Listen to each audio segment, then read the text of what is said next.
Now, your NBC Montana Sports Report. Hey everyone, welcome to our special edition sports webcast. I'm Alex Hoffman, he's Tommy Rooney, and you know that game we've been building up all week? Well, it happened, and to say the least, Tommy, the 2025 Brawl of the Wild lived up to the hype. It certainly did, and we're not just talking about the game, but the pregame hype too. The fans certainly didn't disappoint. And Kenzie Valentine is here to bring us all the action from the tailgate. First brawl for you, Kenzie. Every fan in maroon and blue knew what was on the line today. Tailgates were the first part of the battle, and the fans showed up ready to deliver. It's 9:30 a.m. Cats, Grizz. I'm in a tunnel of fans right now. The band is playing behind me, making so much noise. Energy is there. Let's go talk to some fans, Cats and Grizz.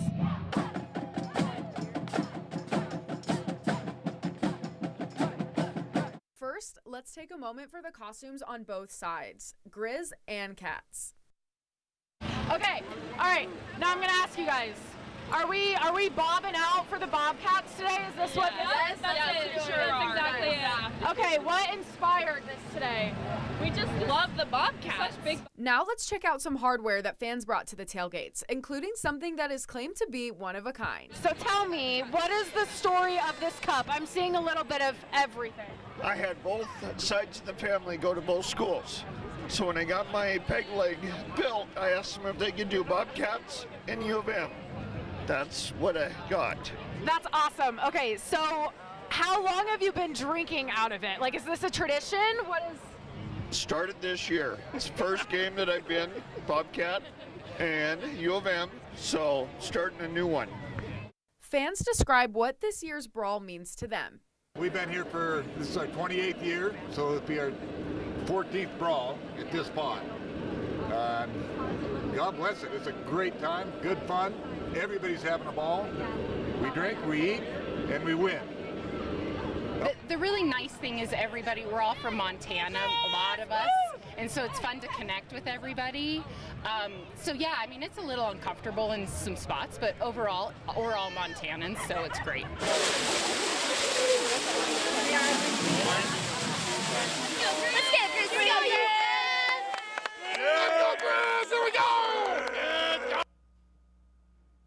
Alex, Tommy, back to you. All right, thanks, Kenzie. All that hype would lead up to 12 p.m. Mountain Time, kickoff from the Brawl in Missoula. Yeah, Tommy, enough's enough. Let's get to the action.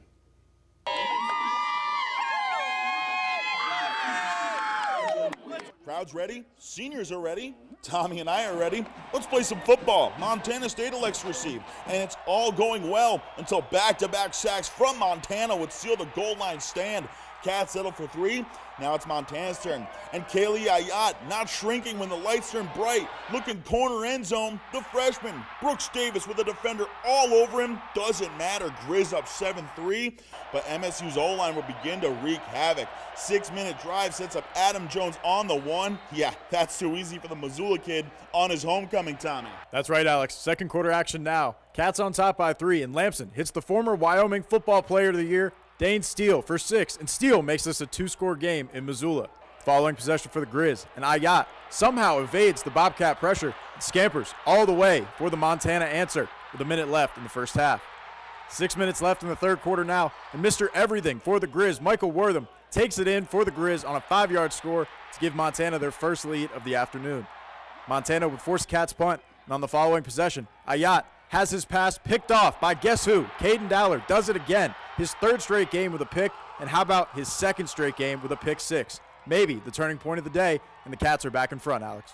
But don't forget, momentum is loyal to nobody, and Ayat puts the blunder behind him and gives it back to young reliable, because he's a freshman, Brooks Davis, and he clips the corner for the score.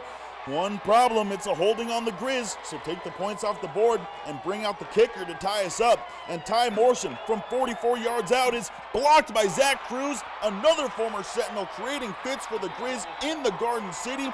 And MSU's offense gets back to work. How about a 65-yard drive capped off by the man of the day, Justin Lamson, 90% completion rate, Tommy. But this is where he always makes his money. 23-yard rushing tutty to go up 10 late. Game over, right? Not if Eli Gilman has anything to say. UM's ace gets to the sideline, turns the corner, turns on the Jets, don't hit the stands yet. It's a 3-point game with 7 minutes left. All the Grizz need is a stop, but MSU's O-line would not be denied. Cats averaged over 5 yards per carry, and they would chew up the remainder of the clock on a 14-yard play death march. And for the first time in 7 years, the road team can do a victory lap in enemy territory. Montana State wins Brawl 124, 31-28. Cats take the Great Divide Trophy, the Big Sky Championship, and all the bragging rights for the next year. And just like every year, it's the Brawl. Someone's walking away a winner and a loser, and both teams will surely be affected in the standings, Tommy. Well, Alex, we know how big the Brawl is going to be in terms of what's next for these teams. So let's dive into the projected playoff picture for the top 4 teams in the FCS.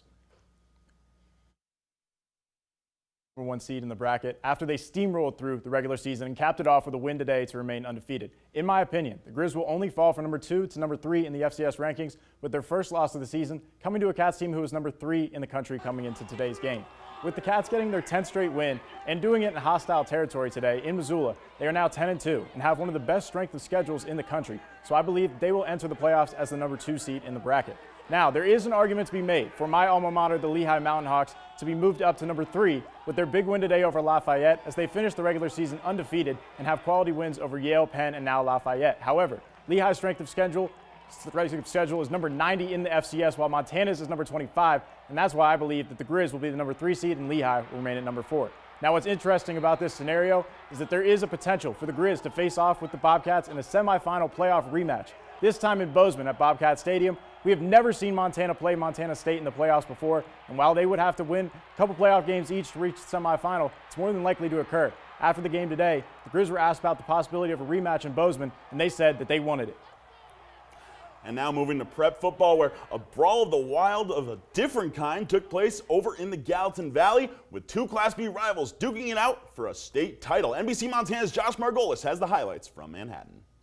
Yes, here on the other side of the divide, we've got a classic Class B rivalry with a state championship at stake. Three Forks at Manhattan. The Tigers and Wolves separated by just 12 miles, and only one can reign supreme.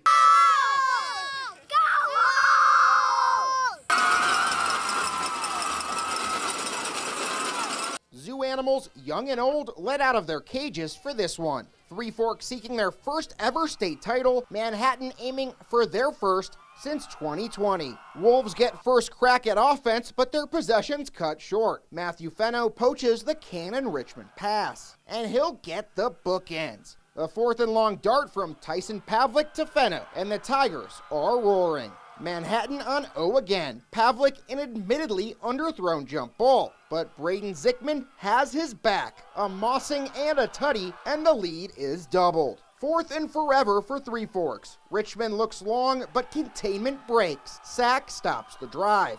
And Manhattan makes it 3 for 3 with TD drives. Pavlik the push for another 6. Wolves working on a comeback just before half. Richmond a drop in the bucket to Gavin Etchison moves the chains. A few plays later, the dynamic duos at it again. Etchiketch the snag and the score. Third frame now with Richmond scrambling, but the ball pops out and the Tigers are all over it. Goal to go now for Manhattan. They call on their senior lineman. Brady Toner rumbles home, and the Tigers are closing in on a chipper. Desperation time for the Wolves. Richmond running for his life and unleashes it downfield, but the zippy Zickman has his eyes on it the whole way. And after title game heartbreaks the past 2 seasons, the Tigers wouldn't be denied this time, going wire to wire for a 28-7 championship victory. I don't know if I fully embraced it because I was trying to shut out all the noise, but it's a cool feeling, and I think I'm going to feel it a little bit more later because, man, it's cool. Credit these kids and their grit, to only return 4 starters and get back in this game and win a state championship is, just the way that we go with our culture. It feels great. I mean, in preparation this week had to be different because Three Forks is a great team, and we knew the environment was to be awesome, so we just had to come out, play our game, and obviously it worked out in the end. In Manhattan, Josh Margolis, NBC, Montana Sports. All right, thanks, Josh. Taking a quick look around the state for our other scores of the day. It's a sad ending for Flint Creek as they fall 48-16. Undefeated season for Scobie as they reign supreme as 8-man state champions. And it took double overtime, but Chester gets it done against Grass Range to take the 6-man state championship. And now checking in on the NAIA playoffs, where 14-seed Carroll Cows survived a scare at home, taking down St. Thomas of Florida 42-35 in a first-round matchup. The Fighting Saints were outgained, but made up for it by forcing 4 Bobcat turnovers, earning their first postseason win in 11 years. The Saints will stay close to home next week as they'll face the 3rd seed. Montana Tech, the undefeated Ore Diggers, will host with kickoff set for 1 p.m. on Saturday. After today's excitement or disappointment, depending on who you're rooting for, let's take a look at what you can expect for the rest of your night. Taking a look at northwestern Montana here, temperatures are going to be in the low to mid 30 range. 34 in Eureka, 33 in Libby, 30 in Whitefish and Columbia Falls, 31 in Hot Springs, and 32 in Polson. And moving into parts of west central Montana, we are seeing temperatures in the upper 20s to low 30s. 34 in Superior, 31 in Missoula, 27 in both Seeley Lake and the Capitol, and 30 in Hamilton. And looking at southwestern Montana, we're seeing a lot more of those cooler temperatures tonight, hanging in the low 20s to low 30s. 24 in Anaconda, 31 in Livingston, 24 in Butte, 22 in Bozeman. And if you're in West Yellowstone, I hope you bundle up with some blankets tonight with 17 degrees there. Taking a look at Future Tracker, we're looking to have a pretty manageable night across the state. However, you can see all of that moisture moving into the state. And as of right now, overnight hours on Monday are looking to bring in a lot of that moisture, but this could still change as we get closer. Looking at snow levels here, you can see as of right now, Tuesday, we could start seeing that snow reaching down into valley locations, and this could impact mountain passes. So I'd make sure you have our NBC Montana weather app handy for all of your updates.